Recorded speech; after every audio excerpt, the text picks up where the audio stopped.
যুক্তরাষ্ট্র ও ইসরায়েলের যৌথ হামলার জবাবে ইরান বিশ্ব বাণিজ্যের অন্যতম গুরুত্বপূর্ণ নৌপথ হরমুজ প্রণালী বন্ধ করে দিয়েছে।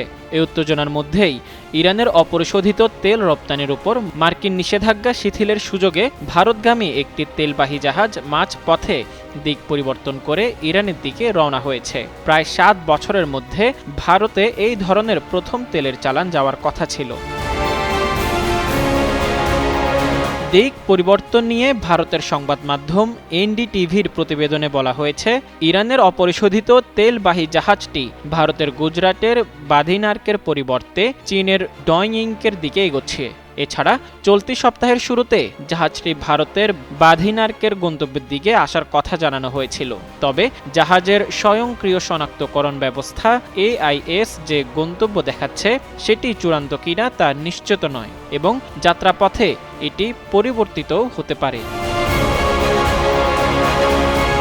এদিকে জাহাজ ট্র্যাকিং সংস্থা কেপলারের বিশ্লেষক সুমিত রিতোলিয়া বলেন, গত ৩ দিন ধরে ভারতমুখী থাকা ইরানের অপরিশোধিত তেলবাহী জাহাজ পিং সুং গন্তব্যের কাছাকাছি এসে নতুন গন্তব্য হিসেবে ভারতকে বাদ দিয়ে চীনকে গন্তব্য হিসেবে দেখাচ্ছে।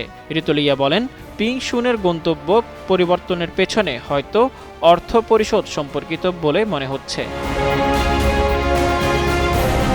তিনি আরও বলেন, অর্থ সংক্রান্ত সমস্যা সমাধান হলে এই চালান এখনও ভারতে যেতে পারে। তবে এই ঘটনা দেখাচ্ছে চীনের বাইরে অন্য দেশে ইরানি তেল রপ্তানিতে বাণিজ্যিক শর্ত এখন অত্যন্ত গুরুত্বপূর্ণ হয়ে উঠেছে। এদিকে টাইমস অফ ইন্ডিয়ার প্রতিবেদনে বলা হয়েছে, ২০১৯ সালের পর এটি হয়তো ভারতে প্রথম কোনো ইরানি অপরিশোধিত তেলের চালান। সম্প্রতি সমুদ্রে থাকা ইরানি অপরিশোধিত তেলের উপর যুক্তরাষ্ট্রের সাময়িক নিষেধাজ্ঞা প্রত্যাহারের পর থেকে ভারতীয় শোধনাগারগুলো ইরানি তেলের কয়েকটি চালান কেনার সুযোগ খুঁজছিল। অপরদিকে ভারতের তেল মন্ত্রণালয় জানিয়েছে, ভবিষ্যতে ইরানি তেল আমদানির সিদ্ধান্ত প্রযুক্তিগত ও বাণিজ্যিক সম্ভাবনার উপর নির্ভর করবে, অর্থাৎ মার্কিন নিষেধাজ্ঞা এবং সাশ্রয়ী মূল্যে তেল পাওয়ার নিশ্চয়তা। এই বিষয়গুলো সুরাহা হলেই ভারত আবার নিয়মিত তেল কেনা শুরু করবে। মোজাম্মেল পায়েল, যুগান্তর নিউজ।